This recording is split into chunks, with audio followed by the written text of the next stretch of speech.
Tadi yang nyangkut siapa? Tunggu ya, lagi loading. Nyangkut mana? Oke, Nurisa silahkan jelaskan.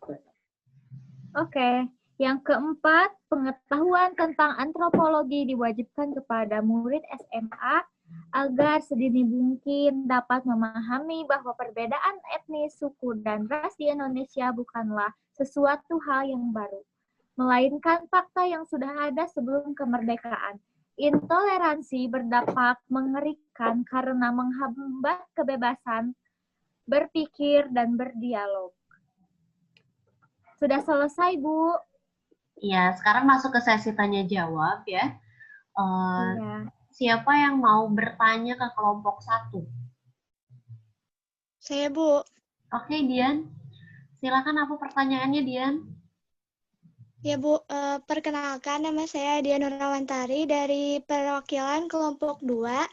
Izin bertanya pada kelompok 1, Ya. bagaimana konstitusi di Indonesia mengatur tentang kebebasan beragama?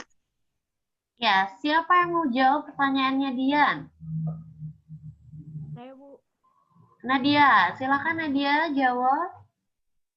Perkenalkan, nama saya Nadia Dangdianti. Saya akan menjawab pertanyaan dari pada pasal 29 Undang-Undang Negara Republik Indonesia tahun 1945 ayat 2 disebutkan bahwa negara menjamin kemerdekaan tiap-tiap penduduk untuk memeluk agama masing-masing dan untuk beribadah menurut agama dan kepercayaannya itu. Dan yang kedua ada pasal 28I ayat 1 Undang-Undang Negara Republik Indonesia tahun 1945 yang menyebutkan bahwa hak untuk hidup, hak untuk tidak disiksa, hak kemerdekaan pikiran dan hati nurani, hak beragama, hak untuk tidak diperbudak, hak untuk diakui sebagai pribadi di hadapan hukum, dan hak untuk tidak dituntut atas dasar hukum yang berlaku adalah hak asasi manusia yang tidak dapat dikurangi dalam keadaan apapun. Ya, oke, betul sekali ya. Itu aturan yang diatur oleh konstitusi di Indonesia tentang kebebasan beragama dan berkepercayaan di Indonesia. Sekarang siapa yang mau menyimpulkan dari diskusi kita tadi? Apa kesimpulannya yang bisa kita tarik? Ikma, silakan Ikma. Jadi menurut saya kesimpulannya itu negara Indonesia dengan bermacam-macam agama akan selalu menghadapi masalah perbedaan. Maka bicara tentang toleransi antar umat beragama tidak akan ada habisnya. Bagaimanapun, Indonesia dibangun atas dasar Pancasila dan Undang-Undang 1945 yang memberikan jaminan perlindungan terhadap semua warga negara untuk hidup bebas dari tindakan semena-mena. Suatu negara yang terdiri atas begitu banyak etnik, dalam suku, ras, budaya, dan agama hanya bisa bersatu apabila terdapat kesadaran untuk saling mengakui.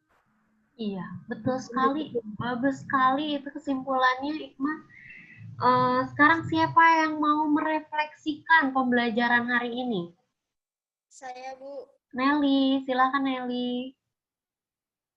Jadi, di tengah keberagaman suku etnik di Indonesia, toleransi adalah hal yang mutlak dilakukan demi terciptanya kerukunan antar umat seagama maupun beragama. Kita tidak boleh fanatik dengan agama sendiri dan tidak boleh menganggap orang yang berbeda agama sebagai musuh kita. Iya, betul sekali.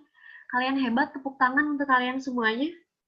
Dari mulai penyaji tadi yang bertanya, terus menjawab pertanyaan, menarik kesimpulan, refleksi, semuanya keren-keren ya.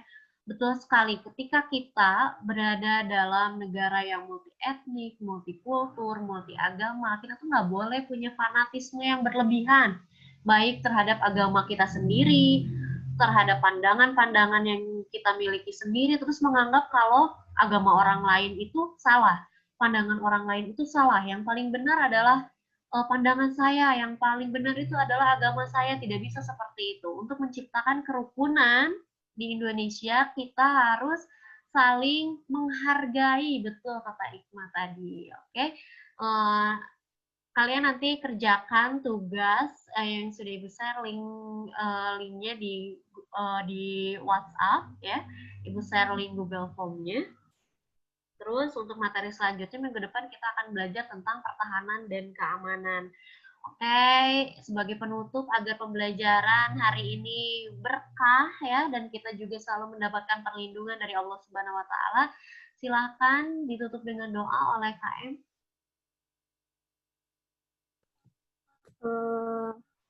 Untuk menutup kegiatan kali ini, mari kita berdoa. Berdoa dimulai.